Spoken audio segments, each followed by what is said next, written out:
Difficile en quelques mots de définir un homme. Pierre Juquin est l'invité d'Alsace 20, syndicaliste, écrivain, homme politique. Vous êtes présenté en 1988 aux élections présidentielles. Vous étiez adoubé par la gauche, était d'accord, hein? Oui, mais enfin, il y a bien longtemps. Il y a bien longtemps. Je n'attendais plus. Vous auriez donc pu présider la France. Non. Avec de belles influences, en tout cas, celle d'Aragon. Vous nous livrez cette biographie, ce premier tome, j'ai tendance à dire, qui nous amène jusqu'à la Deuxième Guerre mondiale. Je discutais avec les deux jeunes caméramans qui nous filment actuellement. Je disais, on va parler d'Aragon. Et les deux m'ont dit, qui ? C'est qui Aragon? Parce que c'est un immense poète, le Victor Hugo du XXe siècle, et un romancier, et un journaliste, et un essayiste brillant et percutant. Mais il a traversé, 30 ans après sa mort, la petite dépression, le purgatoire, quand la plupart des écrivains, même Hugo l'a connu. Vous rencontrez à quel moment Aragon dans votre vie, vous, Pierre Juquin? Écoutez, j'ai découvert Aragon pendant la guerre, grâce à un professeur résistant qui m'a montré les poèmes de résistance d'Aragon en cachette. Vous étiez jeune, hein, vous êtes de 1930. Oui, j'avais 13 ans. Ouais. Hein. Mais je ne l'ai rencontré personnellement, mais quelle chance dans ma vie, que à la toute fin des années 50, j'ai siégé à côté de lui à la direction du Parti communiste français.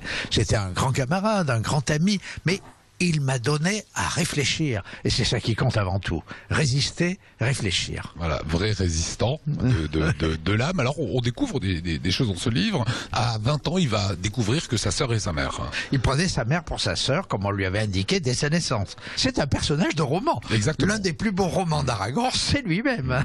C'est l'époque d'être communiste. Oui, clairement. Le communisme apparaissait comme un espoir, une espérance collective pour des millions et millions d'hommes sur toute la planète. C'est un monde différent d'aujourd'hui. Aragon a beaucoup souffert des découvertes qu'il fera du stalinisme et de ses réalités terribles. Mais il restera fidèle jusqu'au bout avec cette idée que la bourgeoisie, de toute façon, avec son hypocrisie, ses guerres, il détestait la guerre, son colonialisme, il méprisait le colonialisme et l'a combattu, a fait son temps.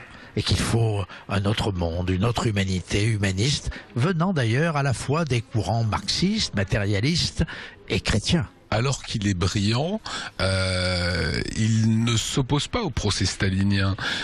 Il ne dénonce pas la pauvreté russe. Il la voit pourtant. Oui. Alors, la question de la pauvreté est déjà plus discutable parce qu'il faut voir aussi d'où venait ce peuple, dans quelles conditions, mais on aurait pu faire mieux, c'est vrai. Il n'a pas vu le massacre des paysans.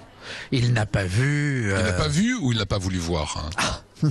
C'est une grande question que j'essaye de traiter, c'est bien difficile. Il n'a pas vu les procès, du moins le sens réel des procès. Il les a défendus, il les a justifiés brillamment, avec le talent qui a été le sien. Mais beaucoup d'autres, même Malraux et combien d'autres, ont pensé la même chose à la même époque, parce que le monde était tragiquement divisé en deux camps. Et c'était un conflit, il y avait Hitler en face, il y avait le fascisme.